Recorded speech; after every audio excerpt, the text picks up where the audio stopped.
শ্রীমদ্ ভগবদ্ গীতা ষষ্ঠ অধ্যায় ধ্যানযোগ আত্মসংযম যোগ। শ্রী ভগবান উবাচ অনাশ্রিত কর্মফলং কার্যং কর্ম করতি য সন্ন্যাসী চ যোগী চ ন নির্গৃহ্ণান চাকরিয়।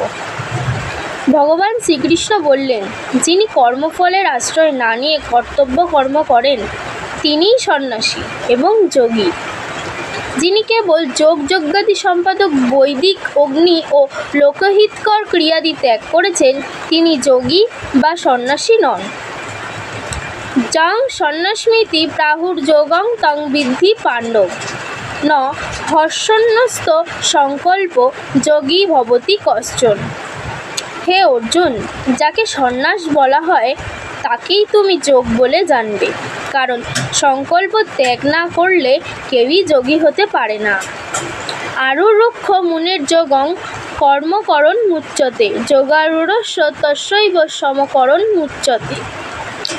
যোগ আহরণে ইচ্ছুক মননশীল ব্যক্তির পক্ষে যোগ লাভের জন্য নিষ্কাম কর্ম করাকেই কারণ বলা হয়েছে, এবং যোগারূঢ় হলে যোগারূঢ় পুরুষের যে সর্বসংকল্প অভাব হয় তাকে তার পরম কল্যাণের কারণ বলা হয়েছে।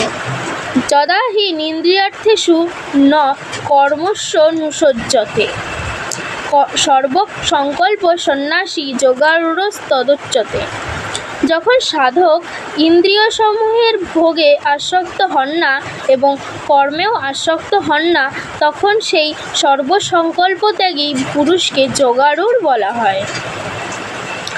উদ্ধরেত্যাত্মনাত্মনাং নাত্মনমো বসাদয় আত্মৈব হ্যাত্মাত্মন বন্ধুরাত্মৈব রিপুরাত্মান। নিজের দ্বারাই নিজেকে সংসার হতে উদ্ধার করবে এবং নিজেকে কখনো অধোগতির পথে যেতে দেবে না, কারণ মানুষ নিজেই নিজের বন্ধু আবার নিজেই নিজের শত্রু।